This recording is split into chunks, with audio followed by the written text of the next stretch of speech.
Some interesting insight into the signing of wide receiver Sterling Shepard, that and more on today's episode of Locked On Bucs.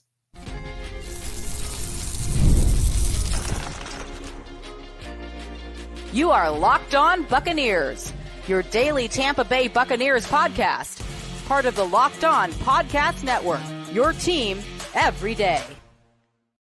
What's up, and welcome into this Friday episode of Locked On Bucs, your daily podcast covering the Tampa Bay Buccaneers, part of the Locked On Podcast Network, your team every day. I want to thank you for making Locked On Bucs your first listen or view every single day. Don't forget you can subscribe or follow for free on YouTube or wherever you get your podcasts. And of course, you can follow along on Twitter. I am James Yarcho at JYarcho_Bucs. Credentialed member of the media covering your Tampa Bay Buccaneers as deputy editor of SB Nation's BucsNation.com. Here with you 3 days a week for now. We'll get back to 5 days a week sooner than later, but at least 3 days a week for right now. And I want to thank all of you for your continued support of the show. One of the ways you can support the show is become a Locked On Bucs insider. You're going to get news, rumors, updates, general thoughts, one-on-one conversations with me via text message. No ads, no hashtags, no anything like that. Just legitimate one-on-one conversations with me. You can do that by going to joinsubtext.com/LockedOnBucs. Which rookie not named Graham Barton will have the biggest impact this season? Could the Buccaneers implement a new kickoff strategy and a fun what-if scenario regarding Devin White? All of that is coming up in a little bit, but I want to go back to one of the stories from yesterday, and that is the signing of wide receiver Sterling Shepard. Now, I talked about that signing on yesterday's show and how it made a lot of sense, but that I didn't believe that his spot on the roster was anywhere close to being set in stone. Turns out it might be.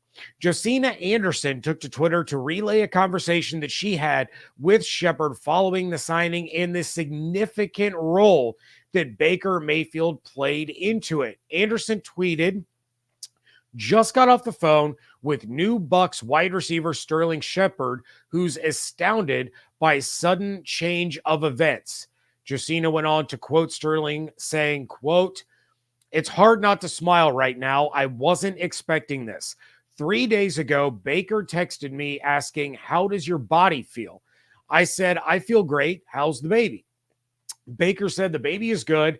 Then Baker asked me, 'Man, you think you got one more in you?' I said, 'It just has to be right with everything I've got going on with my family because I've already turned down other opportunities. But I've kind of been thinking about it when I run outside every day and lift. Plus, when I golf with Saquon, he's been telling me I need to quit playing around because I still got it.' Then Baker said, 'We'll have your agent reach out because I know they threw your name out around here the other day.' Josina went on to say that Shepard told her, 'My agent hit them up. The Bucs wanted me to fly out the next day. I strapped my cleats on and hit that workout like I've been running routes all my life. The rest is history. I'm so happy right now. I get to be with my brother again. Before this, I was in full daddy mode, but we got the contract done, and now I'll get back in Tampa Sunday for mandatory camp on Monday. But me and OBJ are going to get together and train for a couple of days too. This is so crazy, man. My whole mode just changed 180." End quote. Again, that was from Josina Anderson on Twitter, relaying her conversation with Sterling Shepard. And look, the Bucs likely do not make this move if it wasn't for Baker Mayfield, similar to the hiring of Liam Cohen as offensive coordinator. Yes, of course, both of these moves could have and might have been made without Baker, but it isn't a coincidence that the offensive coordinator that they hired had worked with Mayfield in the past, and now one of the receivers that they signed also has a history with them. For Baker to be the one to reach out to Shepard, to me, is really important.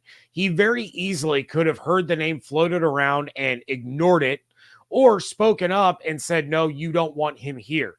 Instead, he immediately gets on the phone with Shepard to see where his mindset is and to see if he was still interested in playing, then telling Shepard to have his agent contact the team to get on board. The Bucs are doing everything that they can to give Baker all that he needs for the Bucs to build off of the successes of last season. A young receiver that can complement Mike and Chris, you got it. A revamped interior offensive line to keep you from running for your life, you got it. Another weapon in the backfield that can run and catch, you got it. And how about a receiver that you played with before that you clearly wanted to have join the team? Boom, there you go. At this point, the wide receiver 5 position is probably Shepard's to lose. And I say wide receiver 5 knowing that he and Trey Palmer could be interchangeable on the depth chart as wide receiver 4 and wide receiver 5.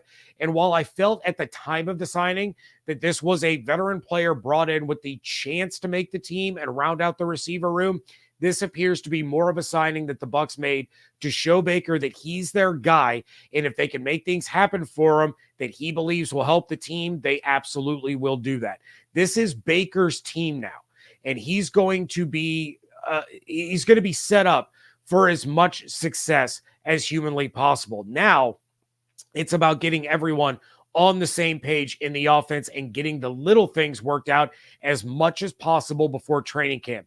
They are going to want this offense fully installed before the end of July so that the team can hit the ground running from day one. You do not want to get to the beginning of training camp and still working on installation. You want to already know what everyone is supposed to be doing so that they can fine-tune any small details before the season begins. Shepard is now already behind the 8 ball because of being a late addition, but it's very clear that he is excited to get to work and to get to Tampa and to reunite with Baker, and that he's going to work hand in hand with Baker to get brought up to speed as fast as possible, that he can ingrain himself as part of the offense. Really interesting stuff from Josina Anderson there, and having a fresh start and a renewed mindset heading into the season might be exactly what Shepard needs to really rejuvenate his once promising career. And again, I'm not saying he's going to explode and have 1,000 yards and double-digit touchdowns, but this is a player now that the Bucs and Baker are going to utilize and maximize this upcoming season in Liam Cohen's new offense. Going to jump in the chat real quick. Shout out to all of you in the chat. I see a couple of insiders in there. Demon Hunter, of course, was the first one to jump in saying howdy. Destined for Greatness says, I love the addition of Shepard. I think it makes the wide receiver room better. I 100% agree. Anytime you can get a veteran wide receiver that has seen as much as Sterling Shepard has, that's only going to help the room. Not to mention that gives Jalen McMillan now another veteran player to be able to pick the brain of and learn from and kind of get himself familiar with the tricks of the trade. He already has one of the greatest to ever do it in Mike Evans. He's got one of the best receivers in the NFL and Chris Godwin to do that with. Now he's got Sterling Shepard. And on top of that, he can also pick the brain of Sterling Shepard regarding his experiences with Baker Mayfield. Not that Mike and Chris can't do that as well, but it gives another veteran receiver in the room, McMillan, the opportunity to sit there and talk with and learn from. That's really, really important for the development of a rookie wide receiver. Tyler in the chat says, Baker is such a bro. 100%. Baker, he's legitimately like one of the nicest guys you could ever have the opportunity to meet and chat with. He really is just a laid back guy, really friendly, and he full on is an absolute bro. Demon Hunter in the chat says, Baker asked Sterling if he had one more run.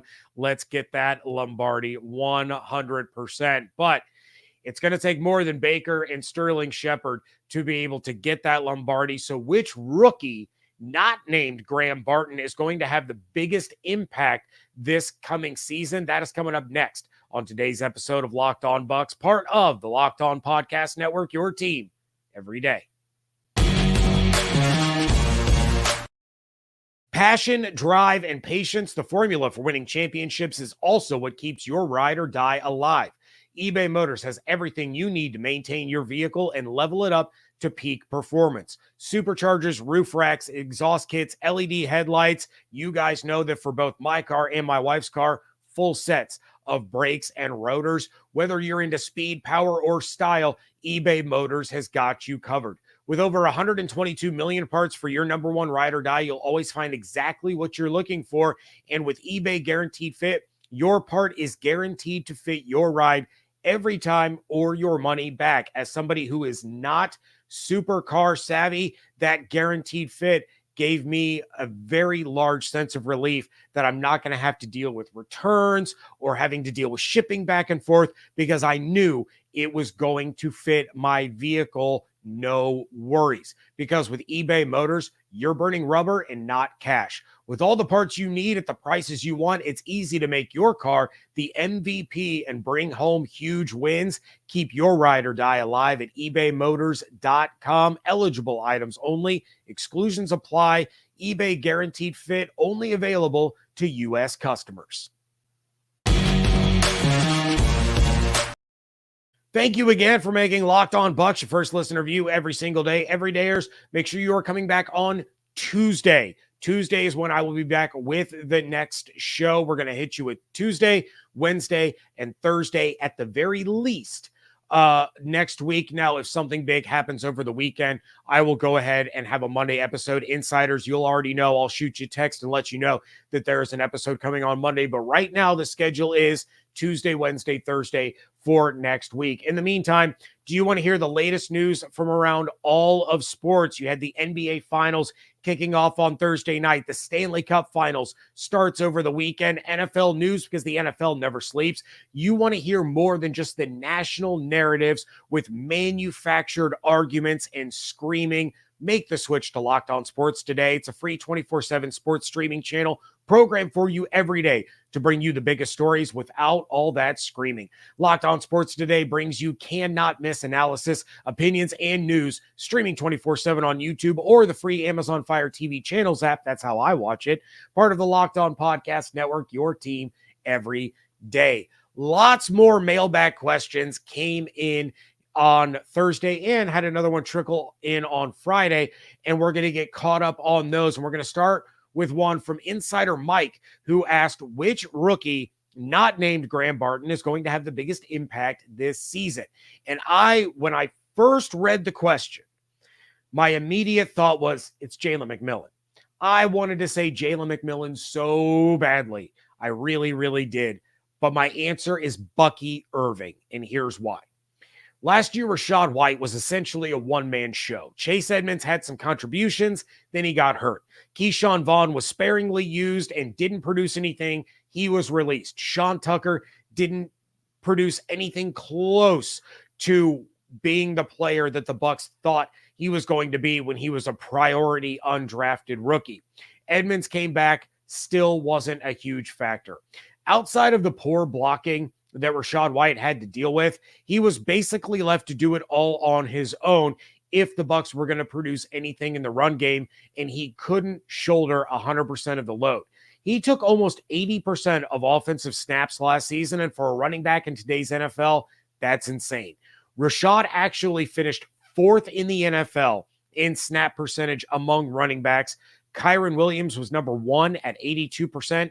Christian McCaffrey was number two at 81%, and then Saquon Barkley was third at 79%. Of those backs, McCaffrey and Williams each had more rushing yards than Rachaad White did.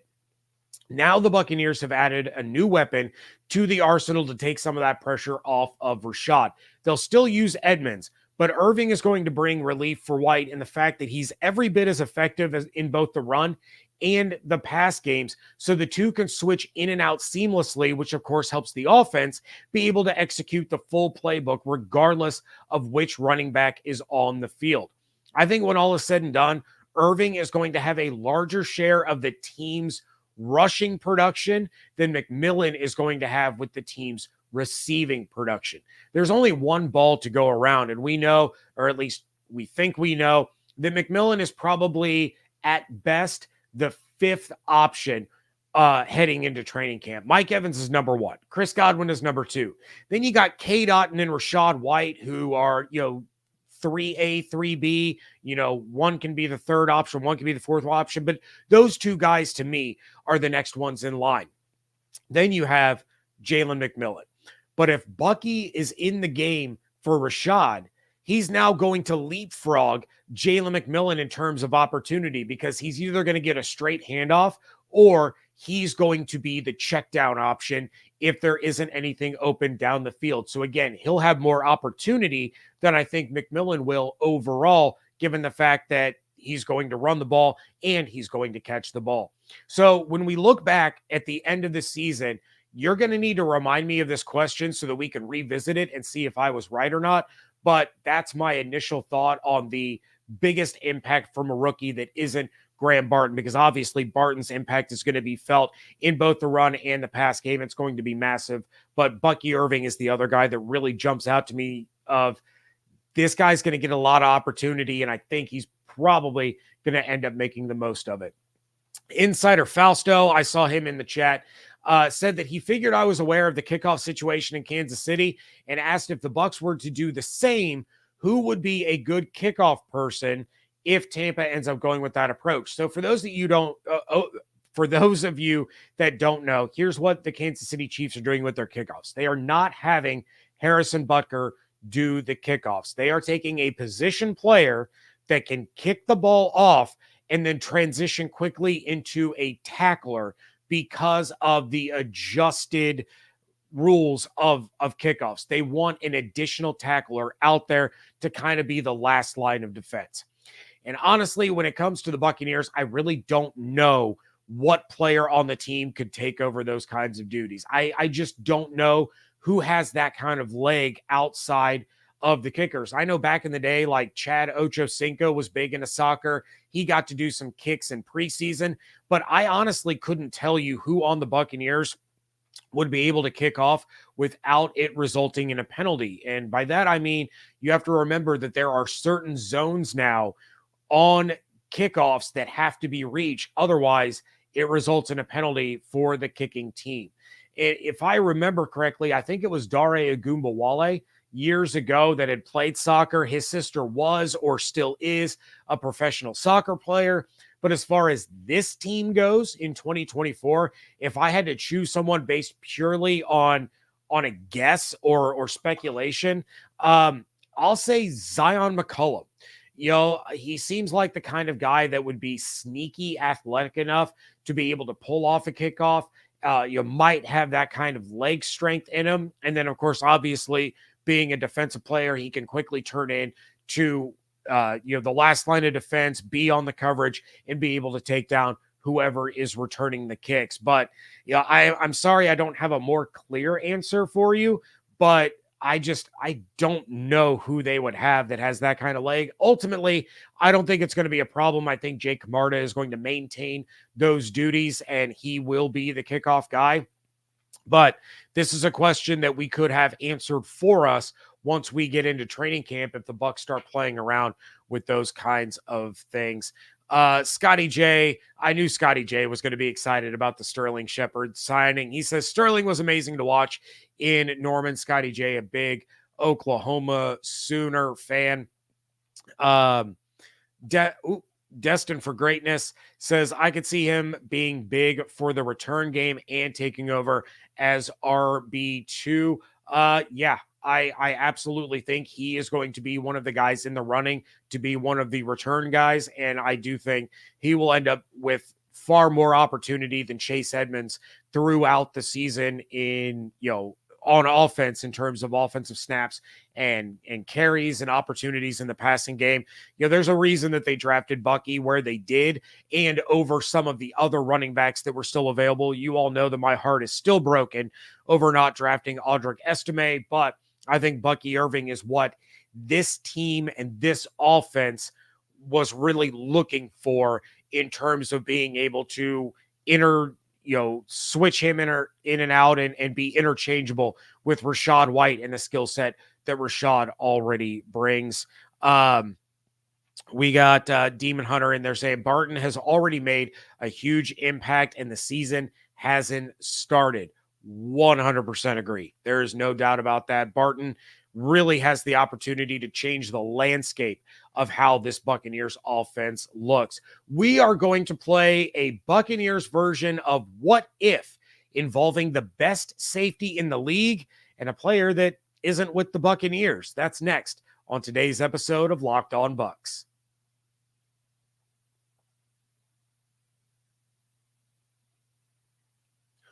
Wrapping things up here on a Friday edition of the Locked On Bucs podcast, and Insider Mike threw another one my way that I thought would be fun to discuss, and feel free to leave your answer in the comments. I will get to those when I am all done with my monologue here. I guess the whole episode's a monologue if you really think about it. But Mike asked, let's say 45, of course, meaning Devin White, balled out and played up to his talent level and put forth the effort, who would have gotten the contract, him or Antoine Winfield Jr.? Short answer, Winfield. And I say that with absolutely no hesitation in my response. I read the question and went, oh, it's absolutely Himfield. Long answer, let me tell you why. I talked on this show a few weeks back about Jason Licht's appearances on various podcasts or talk shows and how he spoke about the kind of people, not just players, but people that the Buccaneers wanted to bring into the organization. And he used Lavonte David as the model. Lavonte is the measuring stick from intelligence to ability, to the way he plays the game, to the way he handles himself in the building, to the way he leads on the field and in the locker room. Everything about Lavonte David is the model by which the Bucs brass compare other potential Buccaneers by. And, you know, Jason talked about how in recent years, since kind of adopting that theory, that's what has changed a lot of their draft success versus some early on misses and failures in the draft. Guys like Lavonte, Mike Evans, Chris Godwin, Baker, Vita, and of course, Himfield, those guys are the ones that teammates love and respect. Those are the leaders on and off the field. They're involved in the community. They're helping others. Those are the ones that treat the front desk receptionists and the cooks in the kitchen with the same level of respect that they show the Glazer family. Devin White is not that guy. Maybe I'm wrong, and maybe my interpretation of things from the outside looking in are vastly different than the reality behind closed doors. But I don't think Devin was well liked within that building or in that locker room. I think after they won Super Bowl 55, something in him flipped and he became an ego-driven, selfish player and person. He was dismissive. He was lazy at times. He was confrontational with people that tried to speak with him. And I won't forget, after the Buccaneers lost in the divisional round to the Lions, and David and I made our way into the locker room before we went live, and David had his last show on this podcast. Guys like Mike Evans and Baker and Chris and Lavonte and Antoine, they were all still in the locker room talking to media and holding court. I mean, there was a crowd around Mike Evans. You know, Baker was incredibly accommodating. Of course, all these guys were disappointed and frustrated, but they all still took the time to speak with everyone. Devin couldn't get out of there fast enough, and he was already in the food line. He wasn't holding court. He was holding a styrofoam box, loading it up to get on the bus and get out of there. That's not a captain. That's not a leader. Other players, especially young players, notice those kinds of things. And they see that it isn't someone that they can rally around. He just wants to get out of there. And maybe that specific example isn't fair to Devin because the season was over and it wasn't exactly an easy season for him by the end, losing a starting job, losing playing time. But I've also seen glimpses of that other times too. The other thing that kind of confirms some of my suspicions is when Lavonte was on Rich Eisen's show ahead of the Tom Brady roast. And Eisen asked him which of his teammates couldn't handle being roasted. And he said that Devin was too sensitive. And that to me means that he wasn't one of the guys. They couldn't joke or have fun with him because he'd take it all just too personally. And I'm not doing all of this to bash Devin White. I'm not. But Antoine Winfield Jr. is the opposite of everything that I just said. And that's what the Buccaneers want. They want those kinds of players and those kinds of people in their facility. You could really say that Winfield is Levante David as a safety, from his play to his personality to his behavior, his leadership. You know, when things are good, Antoine credits all of his teammates. When things are bad, he takes the responsibility on his own shoulders and blames himself, whether it was his fault or not.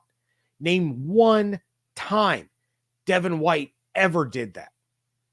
Name one time that he ever deflected credit or took blame that didn't belong to him. It never happened. I wish Devin the best of luck in his career. I really do. But to me, he wore out his welcome really quickly after Super Bowl 55, and it may have detoured his career into a direction that he never thought it would go. Maybe this was a wake-up call, and this was the wake-up call that he needed, and now he'll be able to realize his potential elsewhere. Either way, it's really not the Bucs' problem anymore, and they ended up with the better player given the choice between the two of them, because Antoine earned every single penny of that contract. And I mean, correct me if I'm wrong, but I don't seem to remember Antoine being at the scouting combine already talking about his second contract and wanting to be the highest paid defensive back in all of football.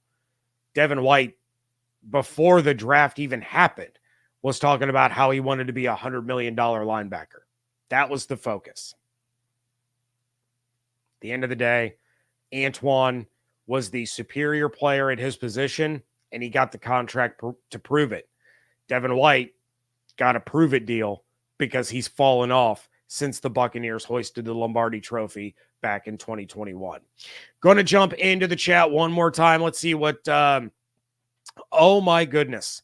I completely forgot about that. Destined for greatness. Yes, Dare Ogunbowale did make a field goal in the Texans game against the Buccaneers. I had completely forgotten about that. Good call on that. Let's see. I'm guessing most of you agree that Winfield was the correct choice between the two. Demon Hunter says, no, you're not wrong, James. Like I said, 45 will be bagging groceries at the end of the season. Again, sorry, Beckett. I'm a little confused. I mean, I guess maybe Beckett being my son, for those that don't know, maybe he'll be bagging groceries. He doesn't have a job right now. Might have him working at Kroger so that, he can pay for some of this hockey nonsense that I have to shell out money for. But Scotty J says, bingo. I think just kind of echoing what I had already said about Antoine versus Devin. BB King is back in the chat, says, won't miss 45. Getting washed out on every run play to his side, was only good at chasing from behind. There were plenty of things that Devin White did really, really well. But there were plenty of things that he didn't do well that he could have improved. He had the ability to improve. It just seemed like he didn't want to. Or if somebody was trying to help him, he would brush him off because, again, it goes back to what I said earlier in the segment, that he became kind of an ego-driven, selfish player. And again, I could be completely wrong. And if anybody within the building hears this and thinks that I'm way, way, way off base, a lot of you have my phone number. Some of you can DM me on Twitter at @JYarcho_Bucs and tell me I'm way off base. I'll come on here and apologize and say I was flat out wrong. I don't think anybody in there would care that much about what I'm saying, but if anybody wants to set the record straight, you guys know as well as anyone, I am very firm in my opinions, and I'm always honest in my opinions, but when I'm wrong, and I will eat that crow on this podcast. Richard in the chat said, Devin White, 2019 to 2020 on a Hall of Fame trajectory, 2021 through 23, first round bust. I won't call him a bust, but certainly a disappointment that didn't live up to his potential. And you guys can go back to before the 2021 season, I was picking Devin White to be Defensive Player of the Year because that was the kind of heater that he was coming off of. And I thought he's going to want to build on that. Instead, seemed like he thought he already had it made, and he regressed over the course of the next couple of years. Demon Hunter in the chat agrees with Richard. That is, I think that's going to do it for this episode. I do feel bad kind of pouring it on here on Devin White, but let's face it. I mean, a top 5 pick with all of the potential in the world to be a Buccaneer for a decade plus and be a huge part of this franchise moving forward. And it fizzled out just as quickly as, he rose up to superstardom there in that 2020 season. But that is going to do it for this episode of Locked On Bucs. Please check out everything going on over at BucsNation.com. Follow on Twitter at Locked On Bucs, at @JYarcho_Bucs. Make sure you are subscribed on YouTube with the notifications turned on. Anytime I go live, you will be informed. And of course, if you prefer the podcast platforms, we are available on every single one of them. Become a Locked On Bucs insider by going to joinsubtext.com/LockedOnBucs. You get to have text conversations with me, no ads, no frills, no anything, just honest one-on-one conversations with me. Hope you all have an absolutely outstanding weekend. Stay safe, stay healthy, fire the cannons. I want to thank you so much for joining me right here on Locked On Bucs, part of the Locked On Podcast Network, your team every day.